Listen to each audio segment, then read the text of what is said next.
বিশ্বনবী বলেন, বিশ্বনবী একবার ছাগলের রান খাচ্ছিলেন। রান খেতে খেতে বিশ্বনবী বলেন, আনা সাইয়্যিদুন নাসি ইয়াউমাল কিয়ামা,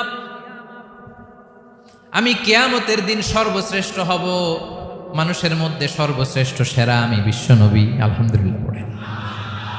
বিশ্বনবী বলেন, সেদিনটা বড্ড ভয়ঙ্কর।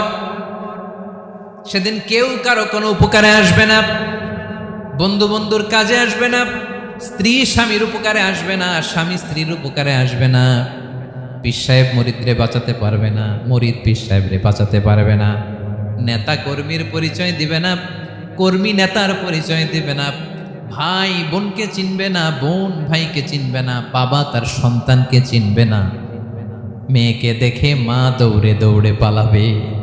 বড্ড ভয়ঙ্কর দিন। বিশ্বনবী বলবেন, জমিনটা এখনকার মতো থাকবে না, পুরো জমিনটা সমান হয়ে যাবে, ফ্ল্যাট।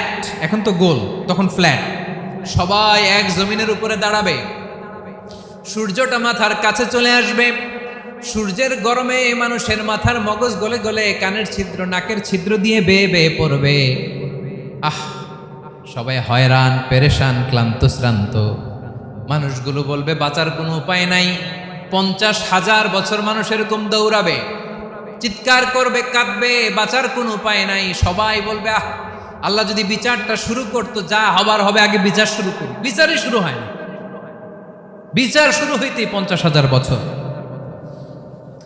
আল্লাহ, 50,000 বছর, 5,000, 15,000 না, 50,000 বছর এরকম যাবে। মানুষগুলো কাঁদতে কাঁদতে বলবে, চলো আমরা আদম আলাইহিস সালামের কাছে যাই, যেন আল্লাহর যে সুপারিশ করে, আল্লাহ আপনি বিচার শুরু করেন। কিয়ামতের ময়দানে সবাই মিলে সাইয়েদনা আদম আলাইহিস সালামের কাছে যেয়ে বলবে, ইয়া আবাল বাশার ইয়া আউয়ালাল আম্বিয়া, ও আদম নবী, আপনি দুনিয়ার বুকে প্রথম নবী। আল্লাহ নিজ হাতে আপনারে 60 হাত লম্বা করে বানিয়েছেন, আপনার সম্মানে ফেরেশতাদেরকে সেজদা দিতে বলেছেন। দুনিয়ার প্রথম নবী, প্রথম মানুষ আপনি। আপনি আল্লাহর যে সুপারিশ করেন যেন আল্লাহ বিচার শুরু করে। আদম আলাইহিস সালাম বলবেন, আমি পারবো না, কারণ আল্লাহ আমাকে একটা নিষিদ্ধ গাছের কাছে যেতে নিষেধ করেছিল, আমি ভুল করে এই গাছের ফল খেয়েছি। নাফসি নাফসি, আজকে আমার কি হবে আমি জানি না, আমি বড় লজ্জিত। আমারে যদি আল্লাহ জিজ্ঞেস করে কেন খাইছিলাম, আমার কোনো উত্তর নাই, তোমারে বাঁচামো কেমনে আমি? নবীরা থার থার করে কাঁপবে সেদিন। আদম আলাইহিস সালাম বলবেন, আমি পারবো না, মাফ করো আমাকে, আমি পারবো না।